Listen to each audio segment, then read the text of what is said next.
La différence entre un entrepreneur excellent et un entrepreneur moyen n'est pas toujours une différence spectaculaire. Souvent, c'est des détails et c'est de tout petits détails, mais ces détails-là vont faire toute la différence.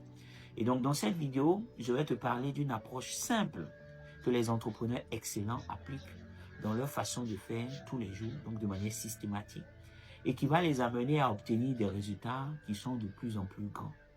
Et ils vont pouvoir le faire vraiment résultat après résultat, sans que ce soit le hasard. Alors, un entrepreneur excellent, qu'est-ce qu'il va faire? Quand il a du succès, il ne s'arrête pas juste pour fêter. Il va faire quoi? Il va analyser, parce qu'il veut comprendre pourquoi ça a marché. C'est quand même étonnant. Il va se demander, est-ce que par exemple, si c'est une action marketing qu'il a menée, il va se demander, est-ce que c'est le message qui a fait mouche? Ou bien est-ce que c'est le ciblage que j'ai réussi? Ou bien est-ce que c'est l'offre qui était vraiment quelque chose d'extraordinaire, d'impeccable?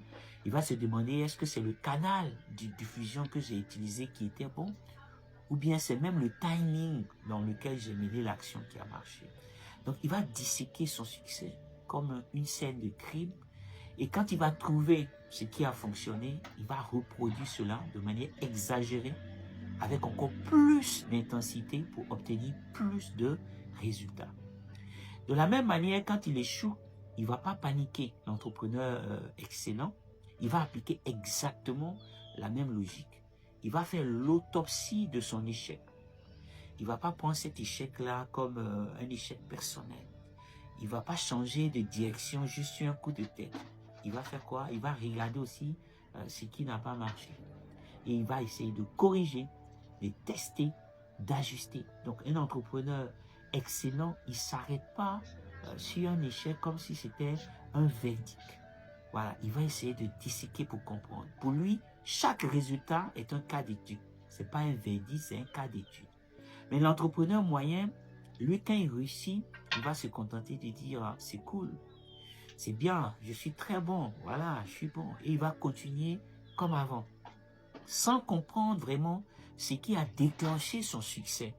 Et un jour, sans prévenir, tout va s'arrêter. Et lui, il ne va pas comprendre pourquoi les choses s'arrêtent. Parce qu'il ne maîtrisait pas en fait les facteurs qui faisaient qu'il réussissait, donc les facteurs clés de son succès qu'il avait. Et de la même manière, l'entrepreneur moyen, quand il échoue, il fuit, il change de route. Pour lui, l'échec, c'est un verdict. Voilà. Donc, il ne va pas vraiment chercher à comprendre pourquoi il a échoué. Donc, il va aller vers d'autres histoires. Il va reprendre de zéro d'autres histoires. Et c'est comme ça qu'il va procéder. Et si tu veux réussir en tant qu'entrepreneur, et si tu veux vraiment réussir pendant longtemps, il faut que tu adoptes cette approche des entrepreneurs excellents qu'on appelle l'approche diagnostique.